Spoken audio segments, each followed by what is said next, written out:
Hey,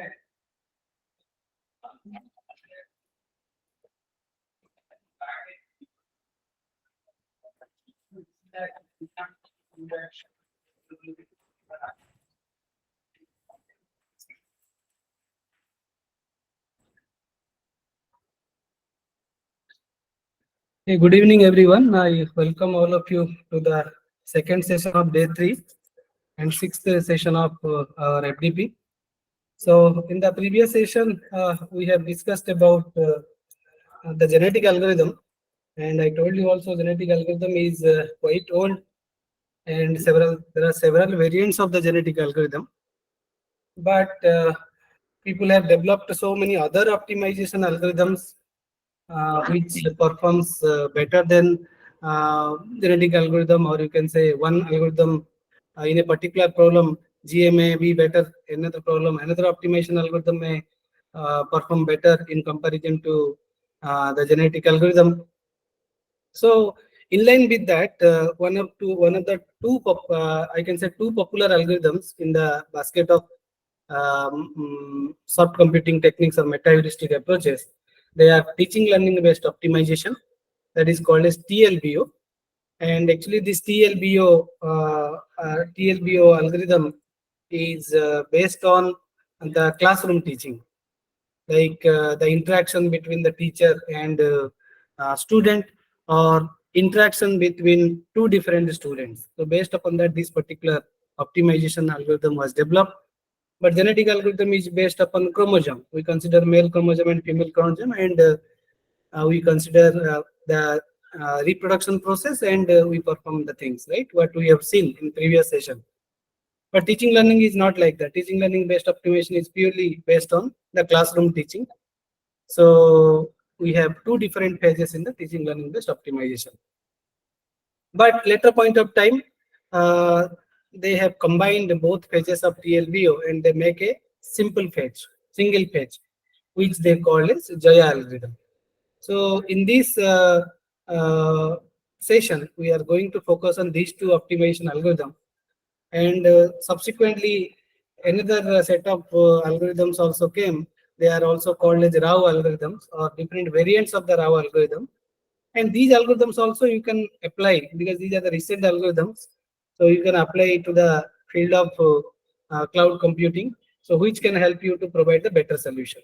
So that is the point why I am discussing another set of algorithms in this particular session. So first we will go for TLBO, teaching learning based optimization. Then we will go for the Jaya algorithm.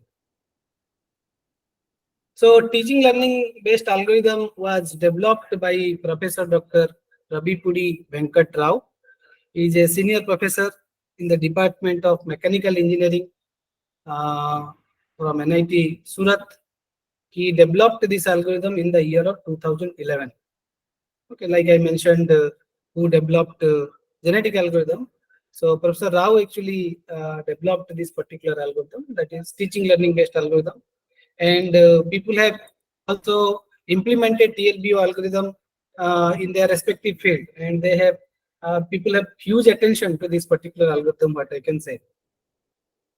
So like genetic algorithm, the teaching learning based optimization algorithm is also a population based method. So like we have seen in genetic algorithm, we have set up population, okay, which we call as initial population. Here also you will find the population.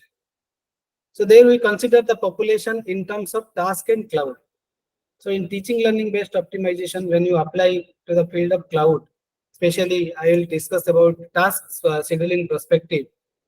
So you can consider a set of tasks that are going to be assigned to cloud. So it also, TLBO uses a population of solutions, because if you are taking a set of population, each population is giving you a solution. So it uses a population of solutions to proceed to the global solution. So our objective is to reach to the global solution. So in the teaching learning based optimization, we have two phases, or you can say two different parts in that particular algorithm. One is the teacher phase, another is called as the learner phase. Okay. Teacher phase, like if you see about our faculty development program, I am handling this particular session. So I am playing the role of a teacher, whereas the listener, we have 51 participants in our faculty development program. So they are considered as a learner. They are playing the role of learner.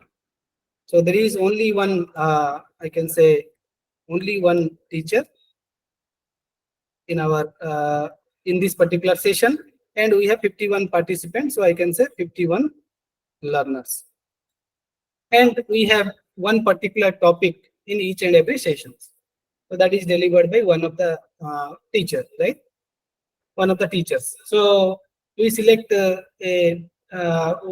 we select a particular topic, and based upon that, the teacher gives you insight about that particular topic. So if the concept is well understood, because all learners are not having the same knowledge level, right? Everybody is having different knowledge level. Okay, somebody may be having good knowledge level, somebody is having low knowledge level, somebody can be average knowledge level. So we cannot quantify it, right? It is very difficult. It is a fuzzy concept. So whatever topics a teacher discuss in a particular class, learners are listening to that particular lecture. But whether they are understanding that particular topic or not, that is different thing, right? Because based upon their knowledge level, or you can say prerequisites. So based upon that, they can understand the thing. So if everybody is having a knowledge level, so if they are not able to understand a particular concept, their knowledge level is not decreasing. Okay. Suppose if a particular person is not listening, or a student is not listening in a particular class, then his knowledge level is not degrading, right? But if the student is listening to the particular lecture, his knowledge level is increasing.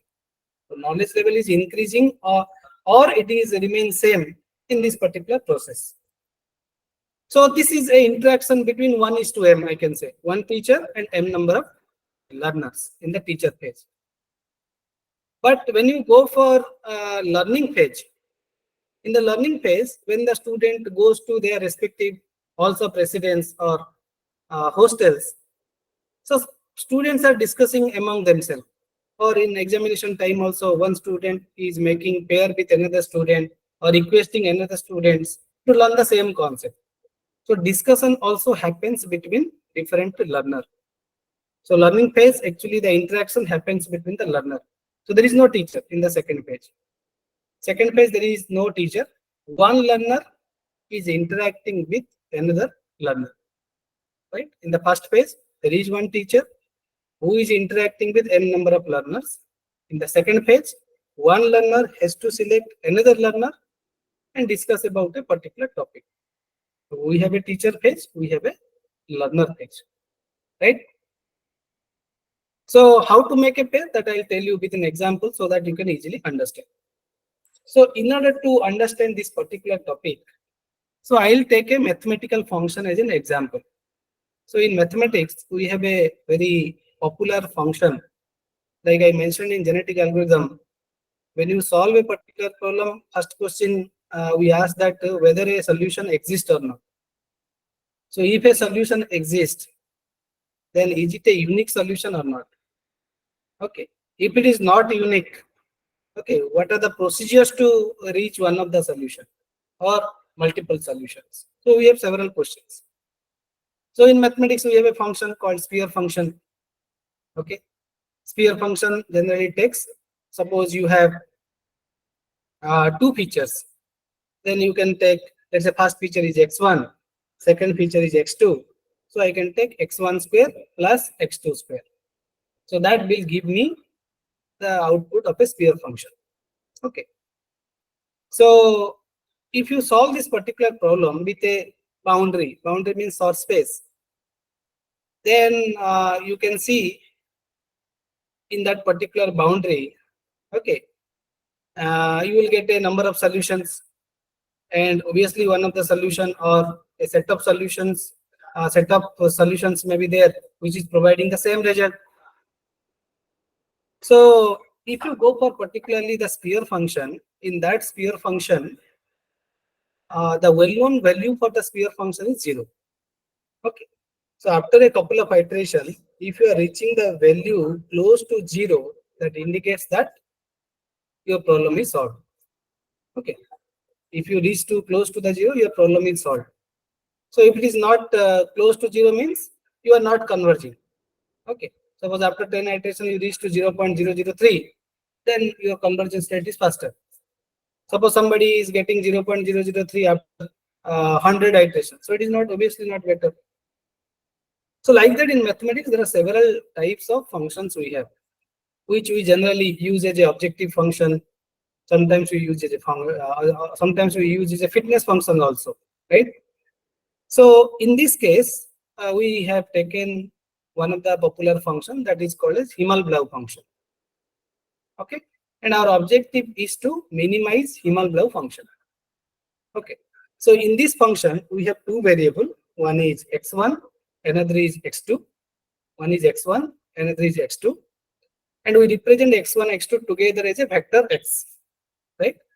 So we want to find f of x1 comma x2. So if you want to find f of x1 comma x2, it can be determined as x1 square plus x2 minus 11 whole square plus x1 plus x2 square minus 7 whole square. Okay, so I am taking two variables, x1 and x2. Once you know the value of x1 and x2, if you put in this, then you will get one fitness value. And the source space that is given to us for x1 and x2 is minus 5 to 5. So our lower limit is minus 5, upper limit is plus 5. Okay. Okay, lower limit is minus 5 and upper limit is plus 5. So that is x1 and x2 is within the limit of minus 5 to plus 5. Okay. So for the easy illustration of this particular function, we have to consider, as it is a teaching learning, so we have to take a set of students. And every student is taking a set of subject. So we have to also consider a set of subjects. So the number of students is also considered as class size. It is also called as population size. So we consider for this particular problem the variable m that represents this. We consider the value of m is equal to 5. That means in a particular class, we consider that we have 5 number of students. So we have more students, but for the example perspective, I have taken 5 so that you know how actually these algorithms are going to work. And number of decision variables or number of subjects which we represent with the variable n. Okay, variable n, which is equal to 2. Okay, so number of students we have taken is 5, which is represented by variable n. Number of subjects we consider with the variable n, and we have taken n is equal to 2. So if you look into the cloud perspective, so always we know that the number of tasks is more than the number of cloud. If you consider task and cloud, number of tasks are more than the number of cloud. So here you consider students as the task, subject as the cloud. Like we have solved genetic algorithm. We have solved the task scheduling algorithm, task scheduling problem using genetic algorithm. Similarly, you can also solve task scheduling problem using TLBO. Okay, so in which you have to only consider student is task and subject is clouds. And every optimization algorithm is having a limit, having a number of iterations, right? Which we consider as a termination condition. So the termination condition which we have considered here is equal to 1. Termination condition we consider here is equal to 1. Okay. So you can take number of iterations, right? For example, you can take 20, you can take 30, you can take 100. But for illustration purpose, I have shown here the number of iterations is equal to 1. Okay. So now, if you go for initial population, as you know the encoding process, the encoding process is same. For example, I have 4 tasks and I want to assign it to 2 clouds. So if I go for the process of encoding, what I'll do, I'll take a size of 4. Okay, I'll take a size of 4. Yes, somebody has written slide is not moving. Yeah, I think it is moving now. Okay. Okay, so encoding process, I am taking a size of 4. What the size of 4 indicates? First one representing for task T1, second is representing T2, third is representing T3, fourth is representing T4. And the value that we can put in this position is either 1, which represent cloud 1, or we can put 2, which will represent cloud 2. Right? Similarly, T2 case, we can put cloud 1 or cloud 2. Right? And how many populations we have to take? As we consider 5 different tasks, or in this case 4 different tasks, in this case 5 different students. So our population should depends upon this. Okay. So if I consider 5 different students and 2 different subjects, so I need a population size of 5 plus 2. So 5 different tasks, 2 different cloud. This is C1, C2. This is I can say task 1, task 2, task 3, task 4, and task 5. Okay, so that you have to randomly generate. So in order to generate it randomly, if you go to MATLAB there is a function called as RAND, R-A-N-D. Okay, so in that function you can generate the values randomly. Okay, I'll show you also some of the parts. I'll show you so that you'll get some hands-on also. So let me open MATLAB in my computer.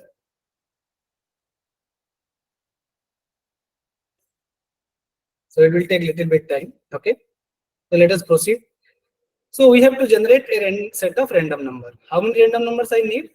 As I have 5 different students, or I consider as a task, and 2 different subjects which I considered as cloud. So I need a matrix size of 5 cross 2. And note that this range function should be generated in the range of -5 to 5.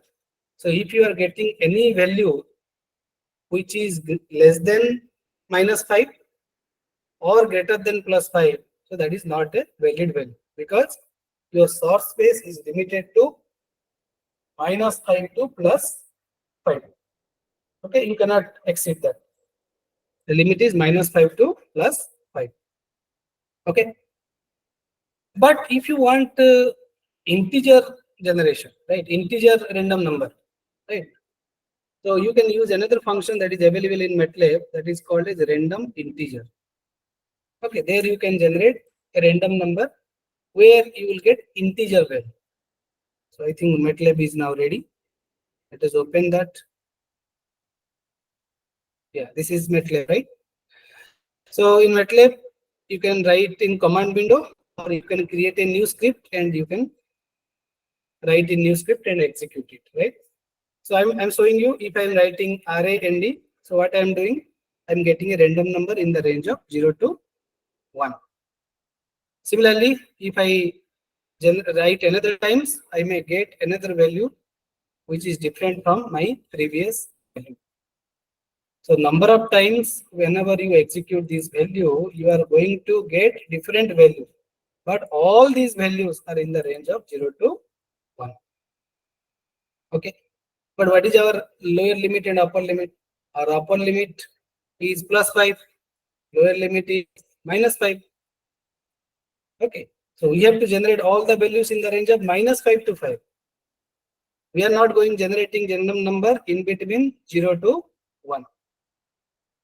Okay. But if I am writing random integer is taking 4 different parameters. One is the lower limit, another is upper limit, and how many numbers you want to generate. For example, lower limit I am mentioning -5, upper limit I am mentioning +5, and I want to generate, let's say, 5 cross 2 matrix. 5 cross 2 matrix. That means 5 different tasks, 2 different columns. So if I run it, you can see all these values you are getting in the range of -5 to 5, and the dimension is 5 cross 2. Okay, we are getting 5 cross 2.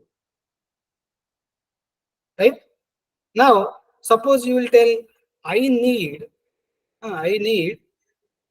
not the integer values. I need, let's say, I want real values. So what you will do? You will simply multiply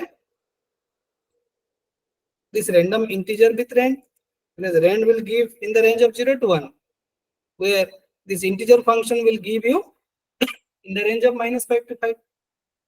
So if I put enter, you can see you are getting the values, all values in the range of -5 to +5. Okay. You will not get a value which is outside this particular range, that is -5 to +5. Okay. Now, generally in MATLAB, whatever function I showed you, whether it is random function or random integer function, these functions are following uniform distribution. So you know that in probability, we are having different type of distributions. We have normal distribution, we have binomial distribution, we have different other types of distributions we have. Poisson distribution is also there, right? So here MATLAB uses the by default one is uniform distribution. Okay. Now you can see here also I have generated a matrix of size I cross 2. Okay, I cross 2, where there are 5 different clouds are there. These are considered as 5 different tasks. Row represent the task, column represents the clouds. And you can see all values are -5 to +5. But you will not get the same value when you run it multiple times. Suppose I will run again. So you can see whatever values I got previously. Now I got different values. Every time you will get different values. Right? Every time whenever you execute, you will get different values. Suppose you got these values. So I told you, if you go for Himalaya function, we says that f of x1 comma x2 is equal to x1 square plus x2 minus 11 whole square plus x1 plus x2 square minus 7 whole square. Right? So for the first task, if you see in the cloud, so x1 is considered as 3.22, x2 is considered as 0.403. Right? x1 is considered as 3.22, x2 is considered as 0.403. Right? Now, if I put in Himalaya function, what will happen? F of x1 comma x2 is equal to 3.22 square plus 0.403 minus 11 whole square plus 3.22 plus 0.403 square minus 7 whole square. Okay. So if you calculate this one, okay, if you go on solving this one, you will get the value as 13.139, which I mentioned here. Okay. But when you go for task 2, task 2 has different set of x1, that is 0.191, and different set of x2. x2 is 2.289. So if x1 and x2 values are changed, obviously it is going to impact f of x1 comma x2. For example, in this case, if you calculate f of x1 comma x2, which is equal to 0.191 square plus 2.289 minus 11 whole square plus 0.191 plus 2.289 square minus 7 whole square. Okay. So if you calculate this one, how much you will get? I have already calculated. You can cross check. Okay. So if you have found any mistake, you will please let me know. So you will get the value as 77.711. Okay. Like that, for every task that are going to be assigned to either cloud 1 or cloud 2, you can find f of x1 and x2. Right? These are the respective values. Right? So first step in the case of teaching learning based optimization, you decide how many clouds you have to take, how many tasks you have to take. Based upon the number of tasks and clouds, you have to generate a matrix. And you have to calculate f of x1 and x2. Right? And if you look into this one, as I said, the objective is to minimize this particular function. So as we have 5 different tasks. So you can see first task case we are getting minimum. First task means I can say first chromosome case you are getting good solution. Okay, that is 13.139. Then I can find mean of x1 and I can calculate mean of x2. In a particular class, if you see student to subject, so every teacher is very much interested to know what is the class average. Because if the class average is very high, we consider that the paper is easy. If we see that class average is very poor, that means the question paper is tough. Right? So what we found? We found here the mean of x and mean of x2. So we know if you calculate mean of x1, it is 3.22 plus 0.191 plus 3.182 plus 1.66 plus 2.214 divided by 5. So you will get the value as 2.093. Okay, you will get the value as 2.093. Similarly, you can find the mean of x2. In order to find what is the average value of x1 and average value of x2. Okay, so once you determine the average value of x1 and x2, the next process is to find the difference in mean for subject 1, that is x1. Then we need to find difference in mean for subject 2. So in order to find the difference in the mean subject, what you need? You need out of 5 different students, which student is best? Out of 5 different students, which student is best? So for example, out of these 5 tasks, we found that 5 tasks or 5 students, we consider first population is best. That I need, and I need mean values. With respect to that, I am going to calculate difference in mean for subject 1 and subject 2.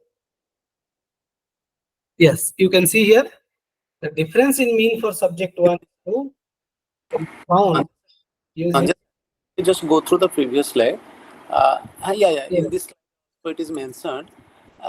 Just tell me why we have taken here 11 and 7 in the main equation. 11 and 11 and 7. That means we are using the variable. no. Yeah, that is already defined. This is a standard function, sir.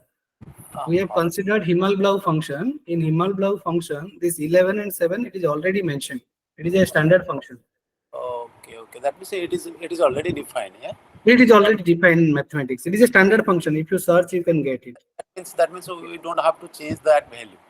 No. Just I am showing you an illustration using a particular function, and that is a standard function. But based upon our research problem, we can frame our own function. Okay. Like a sphere case. For example, if you go for sphere case, sphere says that f of x1, x2 is equal to x1 square plus x2 square. Okay. So if I take for this one, so it should be 3.22 square plus 0.403 square. It is based upon this function. These functions are defined. Okay. Yeah. Thank you. Yeah. So we have to calculate the difference in mean for subject 1 and subject 2. For that, we are using this particular formula. Okay. And you can see in this formula, the first one is use A. Use A is a random number in between 0 to 1. So I told you in MATLAB how to generate the random number. You can generate it. But in this case, I am showing you the first random number is 0.25. And for the second subject, the random number is 0.43. And when you generate, you may not get this particular value also. Then XJ star. XJ star is nothing but the best student out of 5 different students. So out of these 5 students, I told you the best student is student 1, because that student is giving the minimum f of x1, x2.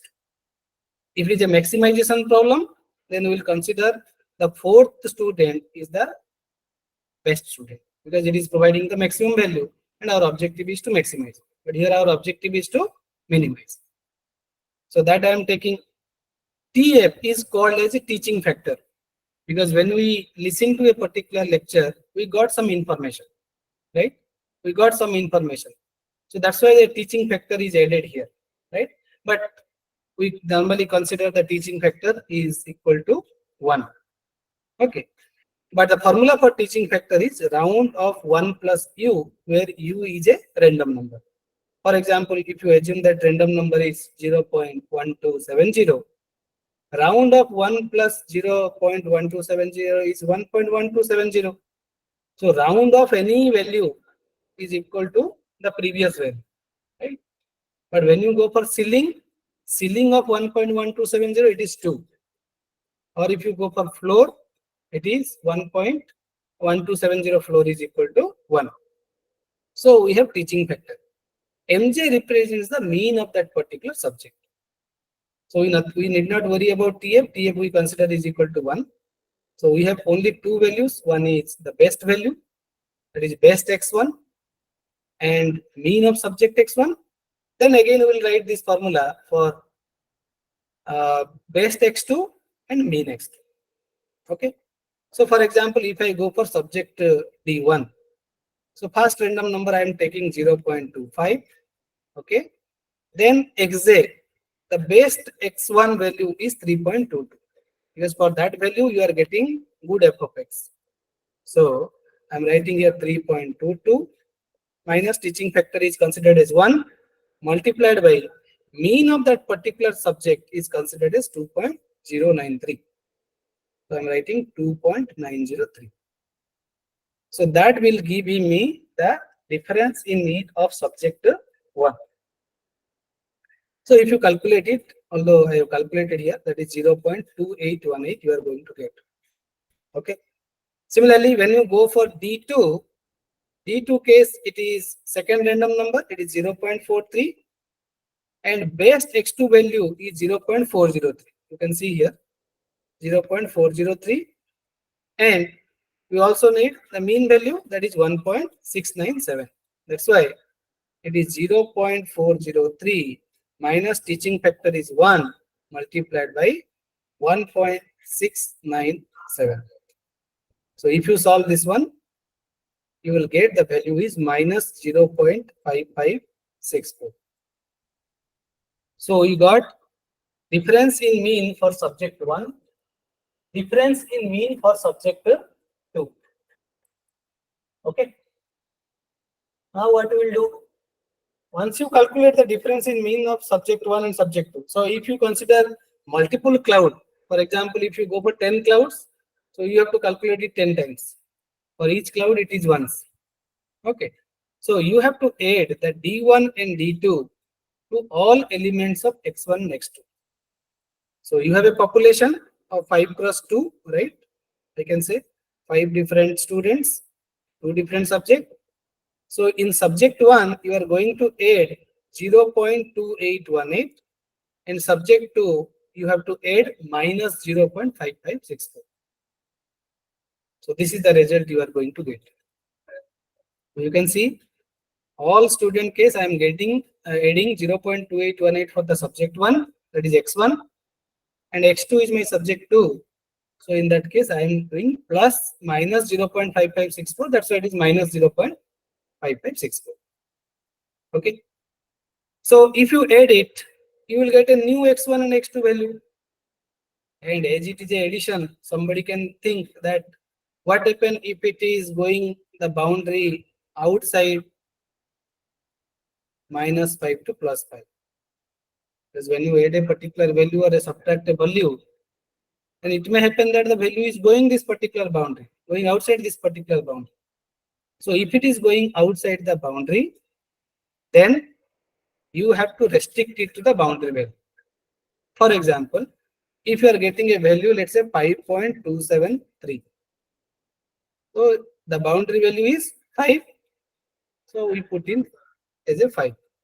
But if you got, let's say, -5.273, so boundary value is -5. So in this way, we can put everything within the search space. Okay, suppose in an informal example, I can say, I want to search a student of BTech third year, section B. Okay, but I am going section A to search it. It is not possible to get a solution, right? So I have to restrict my search into third year, BTech, CSE, and section B. Then only I am going to get a solution. Okay, that's why I'm adding the D1 value to X1, D2 value to the X2. Okay, so you are getting a, I can say, new X1 value and new X2 value. These are your current values. Okay, these are their current values. I can write current. And these values are new values. So how to know whether new value is better or current value is better? So there should be a competition, right? A student learns something from class. So we should know that whether student has achieved some objective or not, right? So for that, again, we need to calculate f of x1 and x2. For example, earlier you have calculated x1, x2 by taking x1 is equal to 3.22 and x2 is equal to 0.403 for student 1.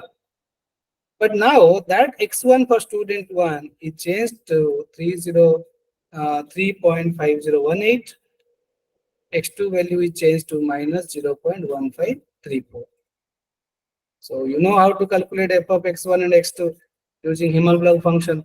So it is 3.5018 square minus 0.1534 minus 11 whole square plus x1 is 3.5018 plus minus 0.1534 whole square minus 7 whole square.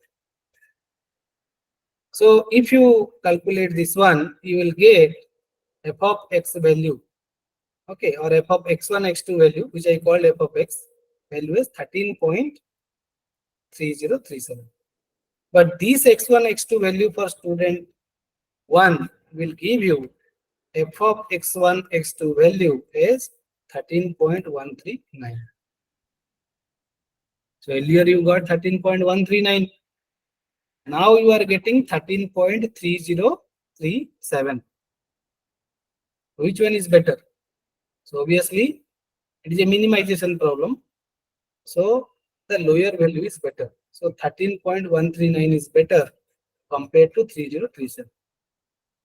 So what you can say, if a student is attending a particular class, okay, the student knowledge is not increasing here. Okay, it is not increasing. You know, the student is either not listening this particular class, he is not gaining any knowledge. That's why we are go back to the previous solution. That's why the solution will never degrade. Why TLBO is a popular algorithm? This is the only reason. Because knowledge level, what you have, we are updating your knowledge level. In updated knowledge, if you are not able to fulfill the fitness, then we roll back to the previous one. Like I have updated x1 value by adding this one, x2 value by subtracting minus 0.5564. But after that, what I found? The f of x1, x2 value is not decreasing. Our objective is to minimize, right? It is not minimizing. What you have to do? We have to go back to our previous solution. Okay. Similarly, you have to calculate for the second student. Second student case x1, if I go for student 2, let me solve for student 2, rest part you can do. X1 is equal to 0.191, x2 is equal to 2.289. So if you put in Himal-Blau function, you are getting f of x1 comma x2 is equal to 77.711. But this is your new x1, new x2 for the student 2. So x1 value is now updated to 0.4728. X2 value is updated to 1.7326. So if I calculate f of x1 comma x2, which is 0.4728 whole square plus 1.7326 minus 11 whole square plus 0.4728 plus 1.7326 whole square minus 7 whole square, you will get the value as 94.2191. This value. So now you tell me, for the student 2 case, earlier x1 x2 is better, or current x1 x2 is better, or the new x1 x2 is better. Which one is better? Can anybody say? Previous one. Obviously the current one is better, right? It is 77. Updated one is 94. It is in more.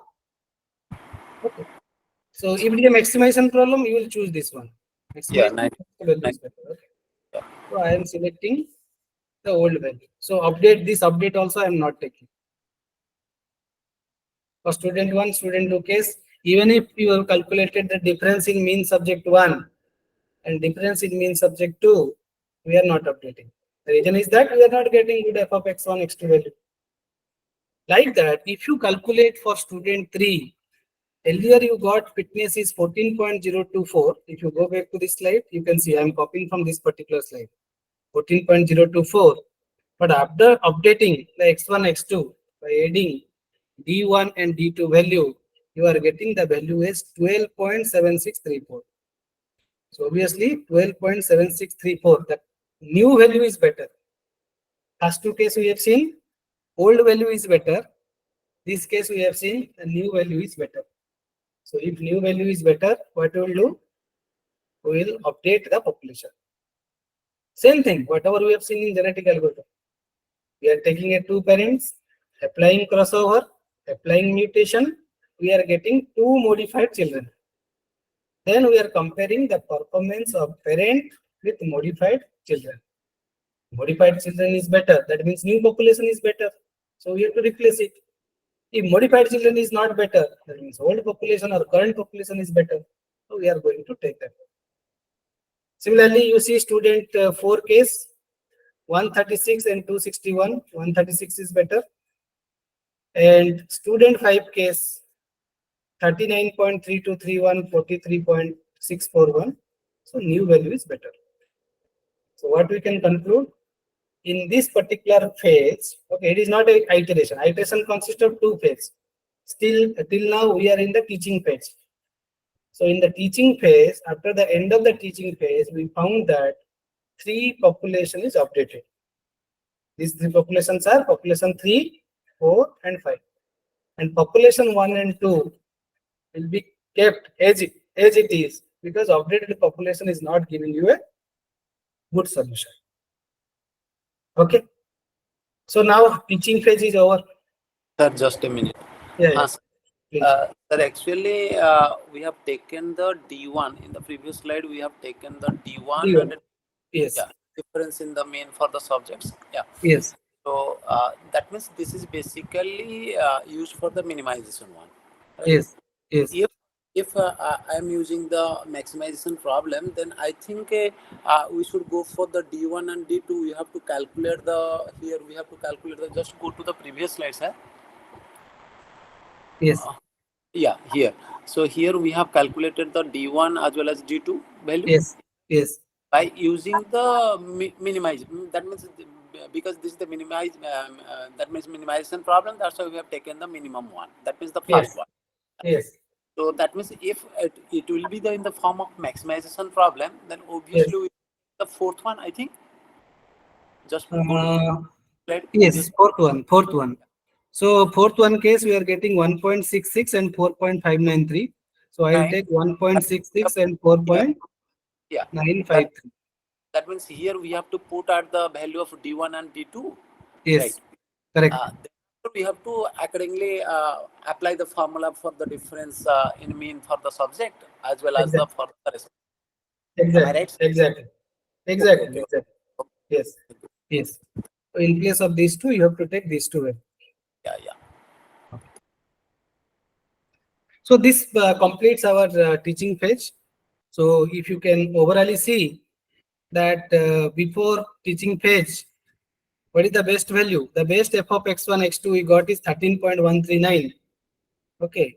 And after applying the teaching phase or teacher phase, the value is improved to 12.7634.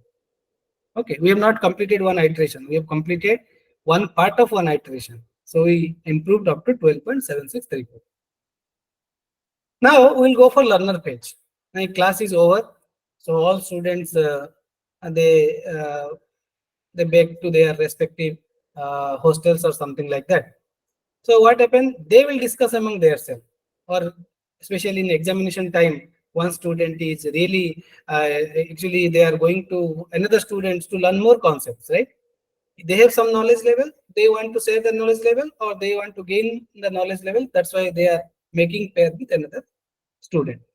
So as we have 5 students here, so I am writing student one. So these are the students like student 1, 2, 3, 4, 5. So they have to make pair. So one can make a pair with 2 or 3 or 4 with 5, but one cannot make a pair with itself.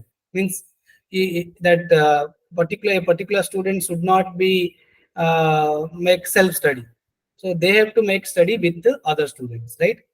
So one is, let's say I'm generating a random number between 2 to 5. So I'm getting, let's say random number is 2. So one has to make a pair with 2. 2 is making pair with 5.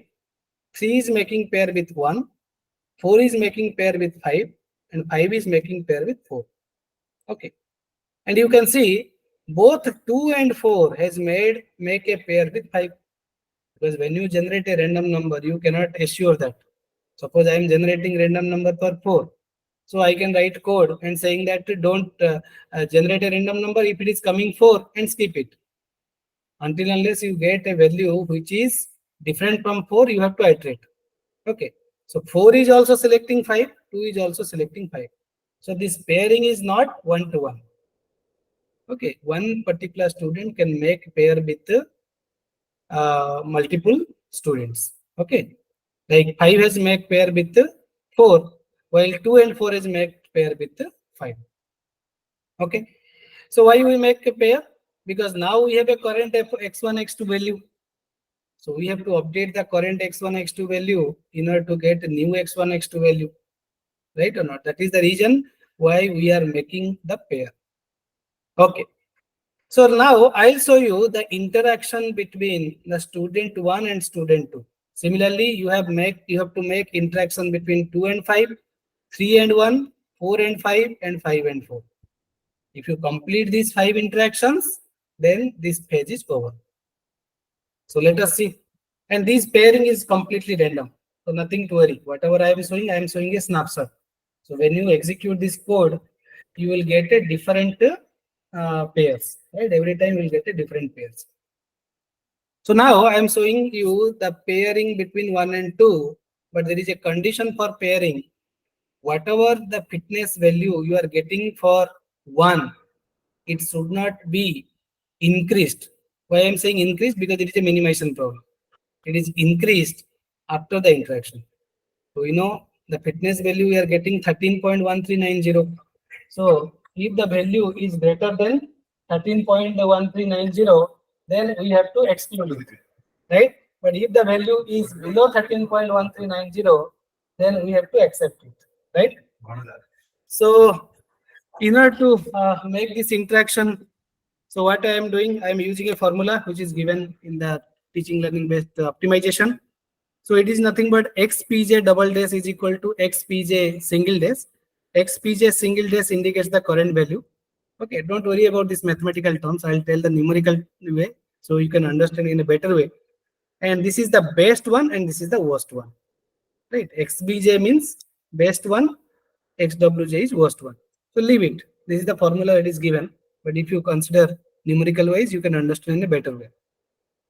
Okay, so what we'll do, we have to update these two value, right? Because one is making pair with two. Two has not made make a pair with one. Okay, it is not bidirectional. Two may pair with any other one. Like in this case, two is paired with five, which I shown you previously. Right, two has make paired with five. So now you can see how to update this value. In order to update this x1 value, or I can say new x1, so that you can understand. So it is equal to, you will take the current value plus a random number. The random number is, we have considered, is 0.47. Then I have to calculate best minus worst. Best minus worst means best is 3.22, because for this value you got good f of x, right? And worst 77 is worst one. So I am calculating minus 0.1910. Okay. So out of these two, whose fitness is better? One case fitness is better. Okay. Two fitness is not better, right? So 3.22 minus 0.1910. Okay. So you got this value. So if you calculate this one, as I calculated, I am telling you, this value you will get is 4.6436. Okay. Sir, just a minute. Yeah, please, please. Sir. That means here we have taken for user value Yes. according to this one, that is XPJ double dash. So Yes. U1 is 0.47, you are telling? It is Yes. randomly generated, I think. Yeah, yeah, randomly generated in between 0 to 1. 0 to 1. And U2 Yes. is also 0.33. Yes. Then the that means if I am taking x1 double dash, that Yes. means I'm taking the first one, Hmm. then I have to put the corresponding value of the x1. That Yes. is be compared with the 1 and 2. First two data Yes. set. Am I right? Yes. Yes. Yes. So that means here why we have not putting the values for instead of 0.47, why we are not putting 0.33? You can put any value, sir. Okay, okay, I okay. am selecting 0.47 for x1, 0.33 for x2. But Oh, while you write code, none anything can come. okay, yeah, yeah, yes, yes. Okay. For example purpose, I have taken this one. But when you execute, anything can come. There is Okay. no That bound in that. uh-huh. Okay.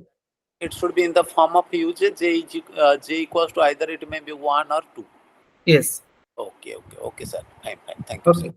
So similarly, when you calculate new x2 value, I am taking the old value, that is 0.4030 plus another random number which I have generated, 0.33, best minus worst, that is 0.4030 minus 2.2890. Okay. So in previous one I have calculated this difference. Now I am calculating this particular difference. So I am getting the value is minus 0.2194. Okay. I got new x1 and x2, but there is no guarantee that new x1, x2 will give you a good f of x1, x2 value, right? So I need to check f of x1, comma x2 by taking this new x1 and x2 value, which is 4.6436 square. Okay. Plus minus 0.2194 minus 11 whole square plus 4.6436 plus minus 0.2194 whole square minus 7 whole square. Okay. So if you calculate this one, we are getting the value as 112.3816. But what is our previous f of x value? It is current or old or current value, that is 13.1390.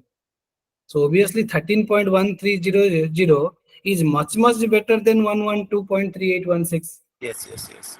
So we are not going to consider this new x1 value and new x2 value. We will not update the population.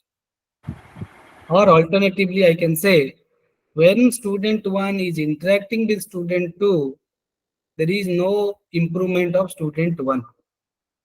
Student 1 knowledge level is not improved. That's why student 1 knowledge level we are keeping as it is. We are not changing it. Okay, so that's why we retain old solution. So this is one interaction. We have to do similar interaction 2 with 5, 3 with 1, 4 with 5, and 5 with 4. So let us see one more interaction so that you can understand. So I am taking 2 and 5. So these are the population value. Okay, it is x1 value, x2 value followed by f of x value. So what I'll do, I have to generate random number, two random number. So mostly in the same phase, we are keeping the same random number. Like previous slide also you have seen, I have used two random number 0.47 and 0.33. As we are as you are going in the same page, okay, we are keeping the same random number. But when you change the iteration, these values are going to be changed. Okay. So what I will do here, I will write 0.101910 in order to calculate new x1 value. 0.1910 plus random number is 0.47, and difference between I can say difference between these two. Okay, so it is 0.1910 minus 2.4958. Okay, similarly, you can calculate new x2 value. New x2 value is 2.2890 plus second random number is 0.33, and difference between the two is 2.2890 minus 0.3106. So you will get this value as 0.892723. X2 value you can get is 2.9419.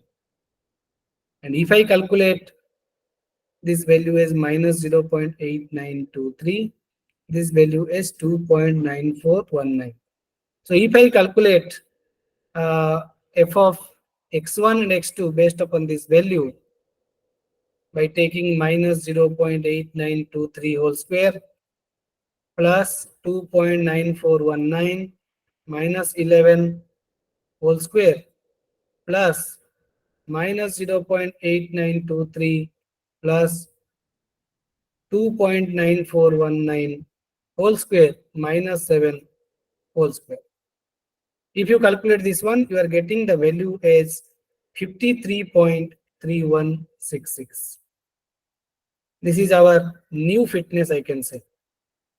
But what is our old fitness value or current fitness value? It is 77.7110.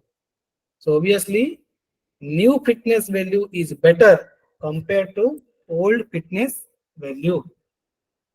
As new fitness value is better, we are going to replace these x1, x2 value with new x1 and new x2 values. Okay, we have replaced it. New x1 and x2 value. In the similar fashion, you have to do the rest three interactions. That is, student 3 with student 1, student 4 with student 5, student 5 with student 4. So after doing this interaction, you will get these values.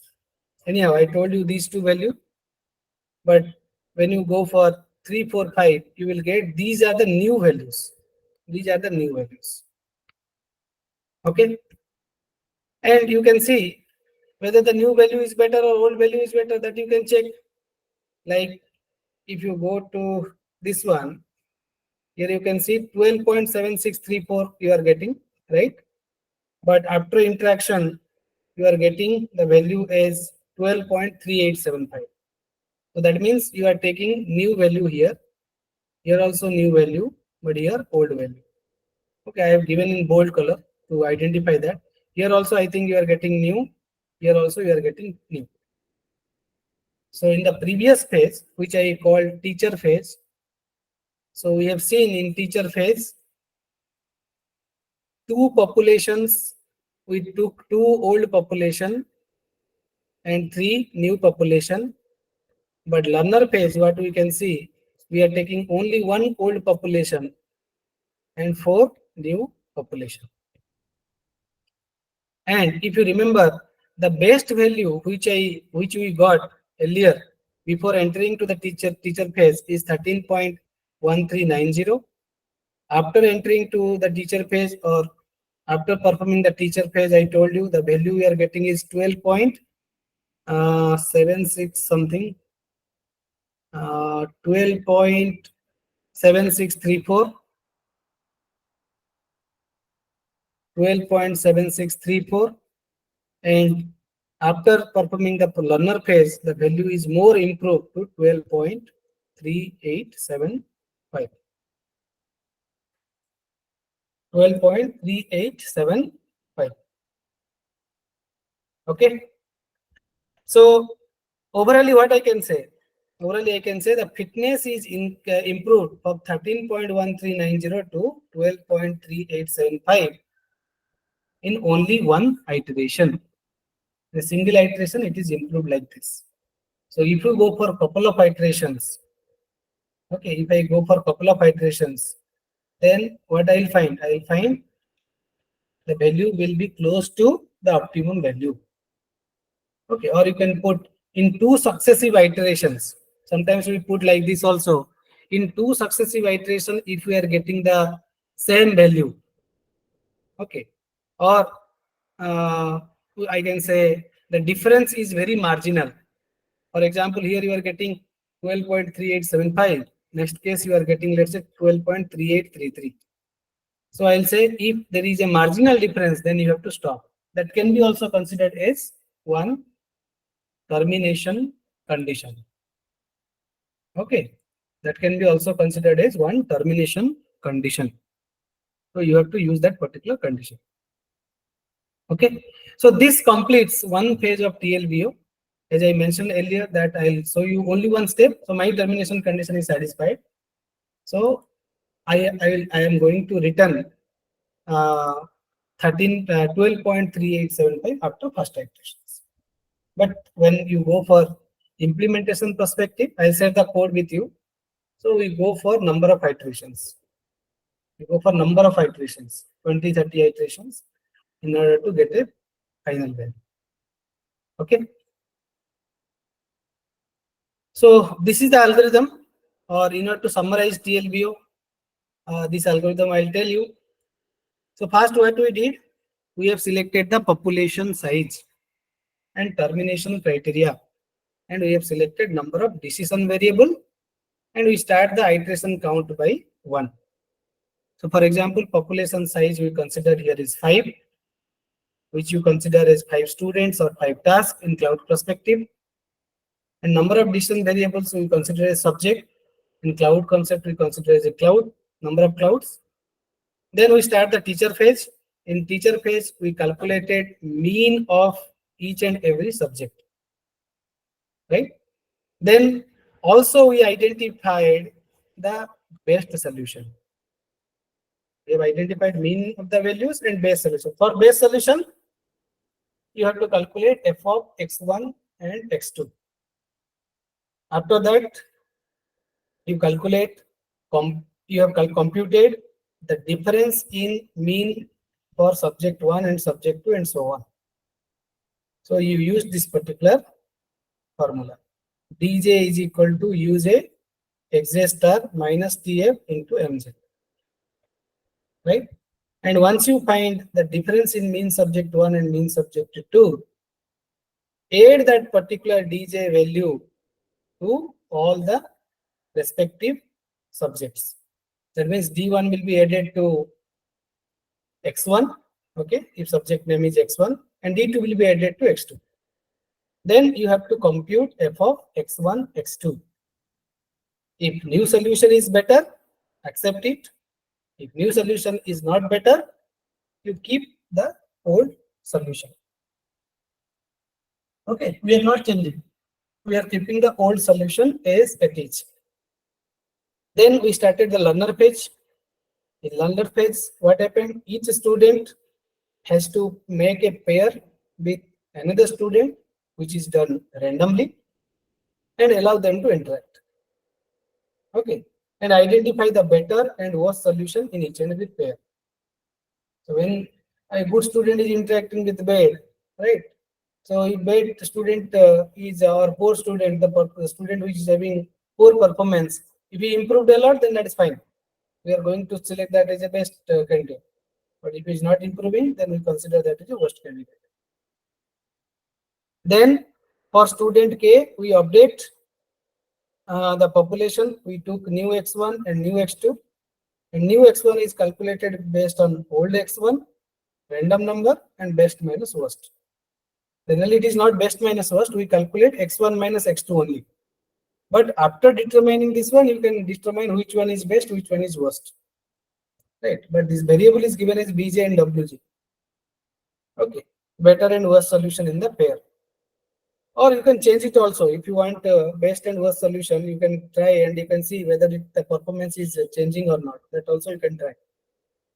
And after finding the new x1 and new x2 value, you are again computing f of x1 and x2 with new values.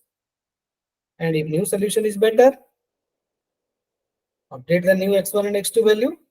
Otherwise, you have to retain old x1 and x2 value. Okay. And this completes the learner page. So identify the best solution in the population when your termination condition is satisfied. But if your termination condition is not satisfied, then you have to go on iterating. But if your termination condition is satisfied, then you have to return. You have to return the new. You have to return the best value of x1. Okay. After finding the best solution, okay, if the termination condition is satisfied, every time we are finding best solution, right? So after one round, if it is fulfilled, then the termination condition is fulfilled, then you have to return it. Otherwise, you have to go on iterating till the termination condition is satisfied. Okay. So if anybody is having any doubt in TLBO, you can ask before proceeding to the next algorithm. Sir, suppose the mapping is, that means we are getting the mapping randomly by 1 to 2. Then again, Yes. we are getting from 2 to 1. Yes. In similar way, if 5 different students are there, that Yes. means 2 to 1. Again, we are repeating 3 to 2. Yes. Again, we are repeating the same thing. Then what exactly? I am not expecting the result. I think your doubt is, suppose one is making pair 2 with the iteration I is equal to 1. Okay. But when we go for iteration 2, you are saying 2 is Yeah. making pair with 1. Yeah. Right? If I understood correctly. Okay. So you are saying 1, 2, when they are competing each other, then 1 is best. So Yeah. when 2 is comparing with 1, again 1 is best. Right? What is the purpose of making this pair? No. That means when we are taking suppose in second iteration we are Yeah. getting 2 with 1, Okay. then in that case we are getting the different types of random numbers, right? Yes. Yes. Suppose the best is in 2. If I am getting the best result is 2, 2. Okay. then how we will compare and how we will define the 1 is best or 2 is best? That is a good question. But sir, you see, this is a learner phase, right? This is learner phase. You are making a pair. Yeah. After the learner phase of I1 is completed, you will go for teacher phase again. Okay. In teacher phase, x1, x2 is updated. So there is no guarantee that 2 is best or 1 is best. Okay. Before applying a learner phase, this learner phase, we have a teacher phase, right? There again, you will calculate the difference in mean subject. You will update the population. So every time you are going towards the optimal solution. Yes. So it is not important 1 is best or 2 is best, but we have to see that overall performance is improved or not. Okay. Yeah. Mm. Okay. Thank you, sir. Yeah. Sir, what is the stopping criteria? Stopping criteria, you can put, madam, number of iteration is equal to 10 or 20. Or as I said, you can consider if in one iteration you are getting a particular value and in the next iteration you are also getting more or less the same value, then you can stop. These are the different stopping conditions that you can apply. Or Okay.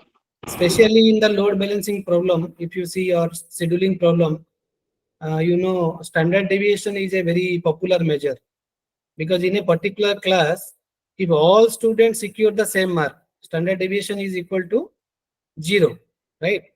If all students secure different marks, standard deviation is more.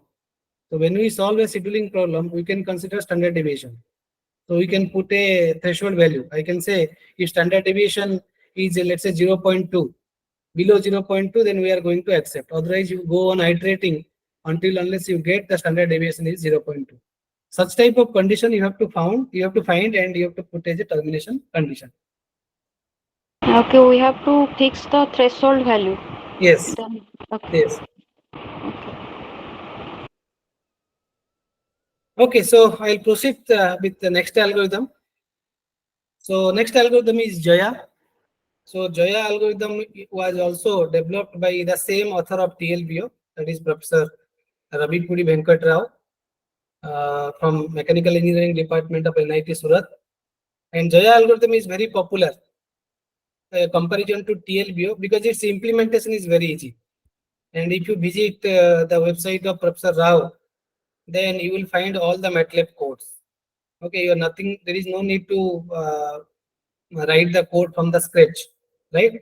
I have also code, but I have coded in my own way. And you can also refer Professor Rao's website. Their codes are there. And he has also solved the problem using various standard functions. One of the standard function I am telling you that is Himal function.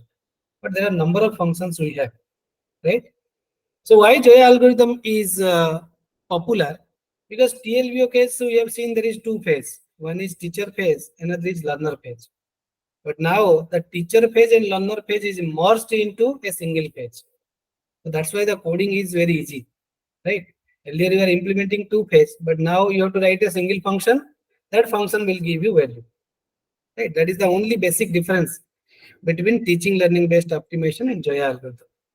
And Jaya, we know that is a Sanskrit word. The meaning of Jaya is victory. Okay, that's why he kept this Sanskrit word as the name of the algorithm. And it is also telling an interesting fact. Like if you say one student wants to be the topper of a particular class, then the student has to work hard, right? The student has to work hard to be the topper of a particular class. At the same time, the student also has to see that other students who are the competitor, they are not working hard, right? If you are working hard and another person is also working hard, right? As a student, I can say, then we don't know who is going to perform well. But if only one student is working hard, other students are enjoying, okay, they are involved in other works, then definitely the student is going to be the topper of the class, right? So like that, Jaya algorithm says that two things. You have to go towards the global solution or the best solution, and you have to avoid the failure. Right. First solution, every optimization algorithm says that get closer to the success. But no algorithm says that avoid failure. But Jaya algorithm makes both at a time. So it is saying always search for the best solution. At the same time, while you are choosing the best solution, you check that you are away from the worst solution. Okay, so that thing is available. That thing is only highlighted in the Jaya algorithm. That's why it is a very popular algorithm, apart from the complexity of the algorithm. So what we'll do in Jaya algorithm, this is the algorithm which we are going to follow, and more or less the algorithm is same except the operated function. So we have to take a function f of x, which is our objective function, and our overall objective is to either minimize or we have to maximize. Either you have to minimize or you have to maximize. So at any iteration I, you have to assume that m number of design variables are there. That means m number of subjects are there. N number of candidate solutions are there. Means n number of students are there. And in order to update the x1 and x2 value, which I called new x1 and new x2, you have to take old x value, right, or current x value. You have to take random number, two random number. One is R1 and R2, which I earlier represented as U. And I am taking the best solution here. I am taking the worst solution here. And this is my current solution, which I put in modulus. Okay. So first you will take best, second term you will take worst, and you will take your own x value and x2 value, and Sir, you are checking. Yes sir, please. you are in slide number 12.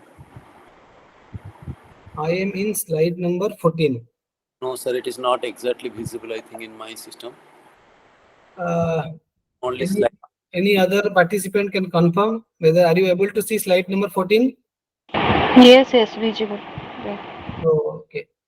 So Slide. Alex, sir, otherwise you can join, sir, rejoin. Okay, I think there is an internet problem. Okay. Okay. So x best and x worst you have to find, and you have to compare with the x values. Why we are comparing the region is that what is the distance from the best and what is the distance from the worst, that you need to determine, because you have to get closer to the solution and you have to avoid the failure. That's why we are calculating x best to the x value, x worst to the x value, right? And all the accepted function values at the end of iterations are maintained, and these values become to the input to the next iteration. We'll do one iteration. Whatever output we are going, that is going to be given input the next iteration. That we are doing in all algorithms. Okay, so now I am taking the same function which we discussed the last 1.5 hours. That is about Himalaya function. And in Himalaya function, our objective is to minimize. TLBO case, you are selecting the best one, but here you need to also find the worst one. So like, for example, if I'm generating the population of size 5 cross 2, which integrates 5 students studying 2 different subjects in the range of -5 to +5. So this is my initial population. If I put this x1 and x2 value into Himalaya function, I'll get f of x value. So after getting f of x value, value, you have to find the minimum f of x. Minimum x of x you are getting is 14.60. That is population number 2. But at the same time, as I said, get closer to the global solution or best solution and avoid failure. So what I have to do? I have to also find which one is the worst solution. We have to choose the best solution and worst solution. Now, here our objective is to minimize. If the objective is to maximize, what you will do? Which one is your best solution? If it is a maximize. Maximize means the reverse one. Exactly, right? So the highest value becomes your best solution, lowest value becomes the worst solution. Just you have to change it, right? So now you got two value, right? Best value and worst value. Now you can update the population, and update is very easy here. So how to update? So in order to update, so you can see earlier you are making pair 1 with something, 2 with something, 3 with something, 4 with something, 5 with something. But here what you have to do, pair is fixed. One has to pair with the best one and worst one. It is not actually called as pair. So three things we are taking at a time. So best is 2 for everyone. Whether it is a student 2, student 3, student 4, student 5. Topper of a particular class, he is the topper for everyone. So I am taking 2. Okay. And the least student is here 4. So 4 is the worst for everyone. So we are taking 3 samples at a time to update the population. Okay. So let us see how to make this one 1 to 4. Okay. If you understood, then you can do 2 to 4. 2 to 4 also I'll tell you.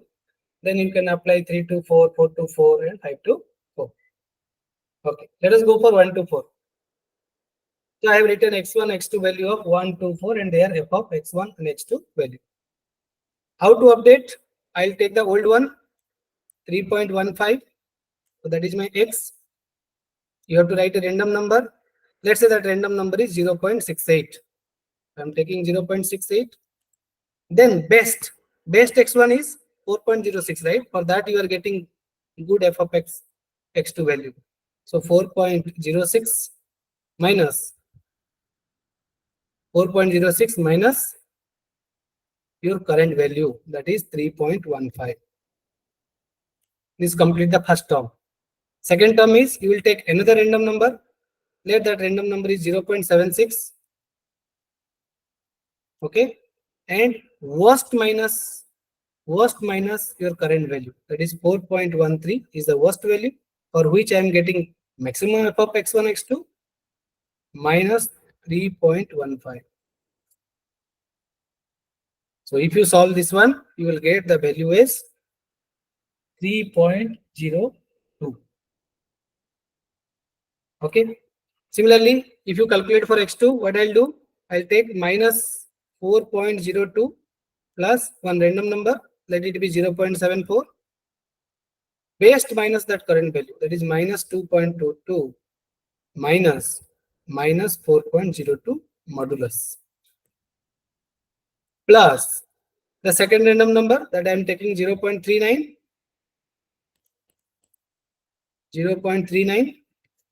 then I am calculating worst minus my current value, 4.58 minus 4.02. So if you calculate this one, you will get the value is minus 8.86. So you got the new x1 and new x2 value, but there is no guarantee that this new x1 and x2 value will give you good f of x1 and x2 value. So what I'll do, I have to calculate f of x1 x2 using this f of new x1 new x2, I can say. So if you calculate, it is 3.02. If you calculate f of new x1 new x2, 3.02 square minus 8.86 minus 11 whole square plus 3.02 plus minus 8.86 whole square minus 7 whole square. So if you calculate this one, as per my calculation, I am getting 5668.5098. It is a very, very huge value. But what is our current value? Current value is 177.53.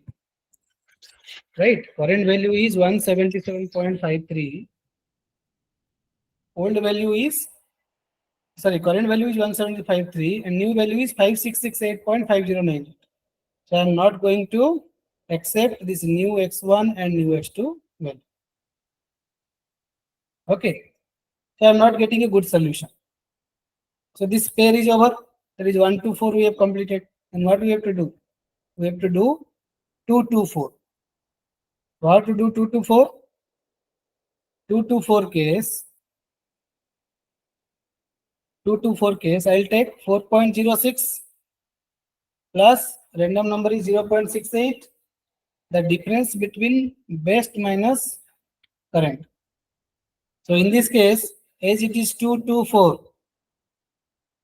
So your best and current population is same. That's why you are getting the same value here. Okay. Plus 0.76 worst minus your current value. That is 4.13 minus 4.06. So you will get new x1 value is 4.0068.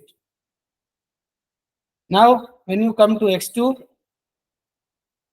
value minus 2.22, best minus worst, it is minus 2.22 minus of minus 2.22 modulus, and 0.39 worst minus the current value, that is 4.58 minus of minus 2.22 modulus. So you will get minus 6.4260. So you got new x1 value is 4.0068 and new x2 value is minus 6.4260. Okay, so if you calculate f of new x1 and new x2, then you will get the value is 1468.793. Okay, and but what is your current f of x value? It is 14.60. right? Updated value is 14.68. Updated means new value, but old value is 14.60. So what I can conclude here that this new x1, x2 value is not at all good. So I'll retain my old solution. Okay. So for population 1 and 2 case, what we found, our old solution is better compared to new solution, which we have generated using new x1 and new x2 value. Right? So now what I'll do, I'll make other interactions, which I told you. I'll make 3 with best one, that is 2 and 4, 4 with 2 and 4, 5 with 2 and 4. Here 2 is my best, 4 is my worst. So after doing this one, you will get these values. So these are old values and these are new values. Anyhow, I told you for population 1 and 2, in which we retain the old one. You can see I'm keeping this value. Now, if you come to population number 3,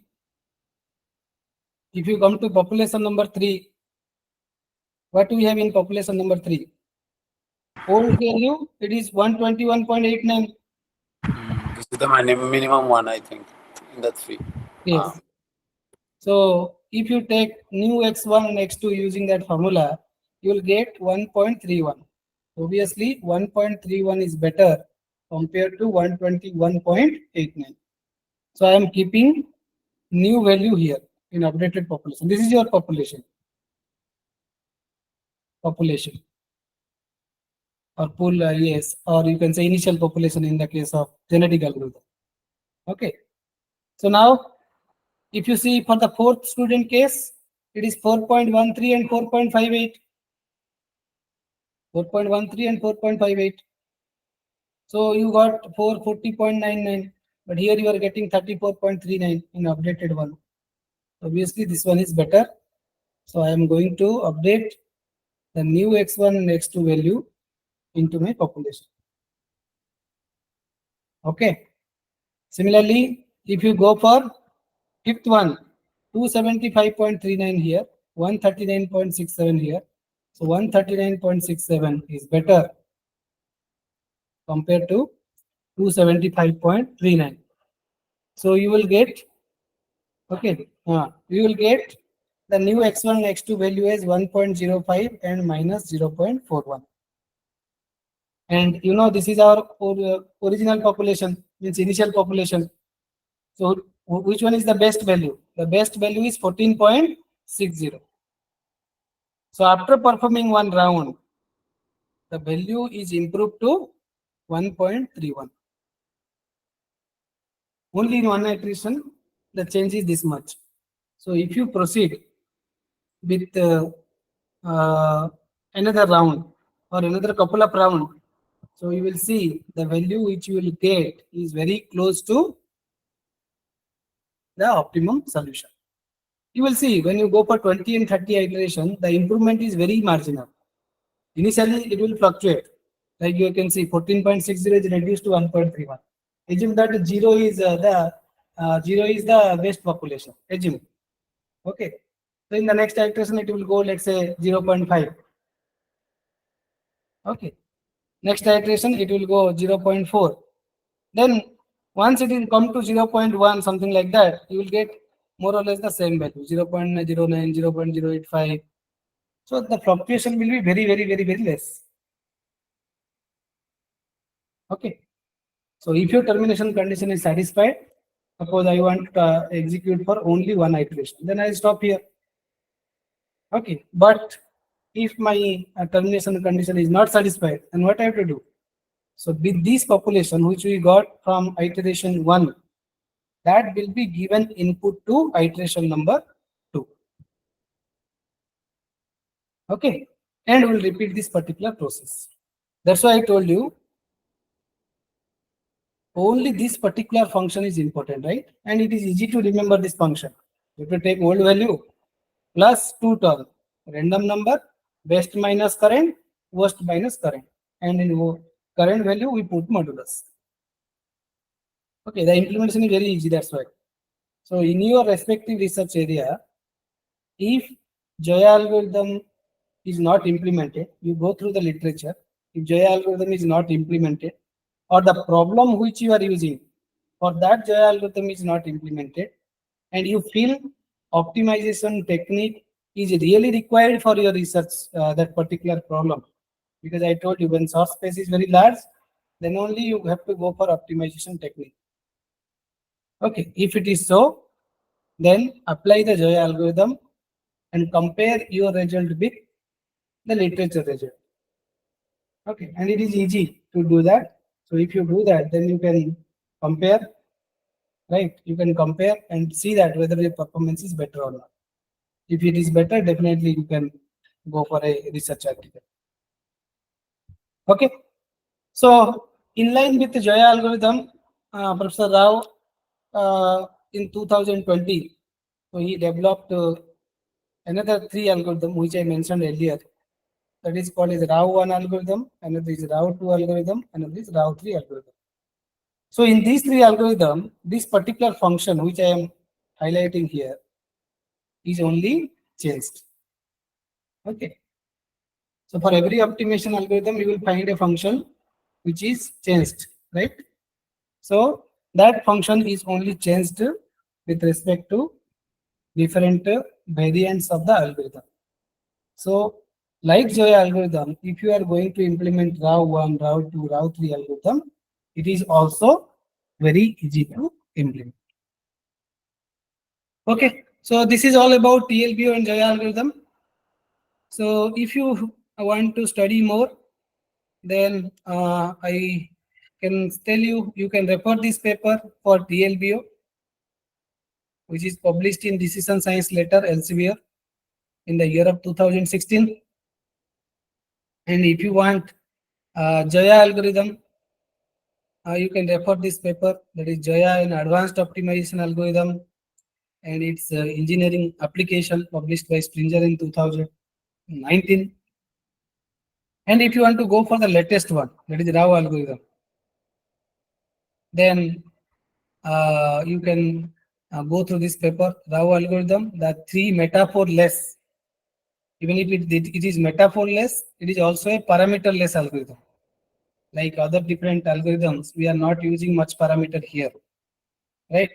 So it is a metaphor less simple algorithm for solving optimization problem. So here I think the sphere function is used to solve the problem. You can go through it. And yeah. So out of the different types of algorithm they that means Professor Rao used, I think which one is the best optimized algorithm? Can we Sir, actually we cannot say that which algorithm is best for a particular problem, because we have different type of problems. So it is practically not possible to say which algorithm will work. So generally it is, we are trying all algorithms and we see that which algorithm works fine. But it is not practically possible because problem domains are changed. One field is changed from another field. Like cloud also we have several problems, right? So we cannot infer that which algorithm is best. But you can try, if TLBO is already applied, Jaya is also applied, then you can try RAW algorithm and see whether your result is coming better or not, right? In fact, whatever fitness function, objective function you are taking, that is also matters, right? You can implement RAW, I can also suggest RAW in my paper, but your objective function is different from my objective function. So in that way, it is different. Yes, sir. Okay. So you can refer this journal, that is International Journal for Industrial Engineering Computation, published in 2020. And you can visit Professor Rao's website. You will find all the codes. Okay, so there is no need to write the code for these algorithms if you don't want to write the code. Otherwise, you can write the scratch code. Like I have implemented all the algorithms in my own way. I have not referred whatever code available in the public domain. Yeah, thank you everyone. If you have any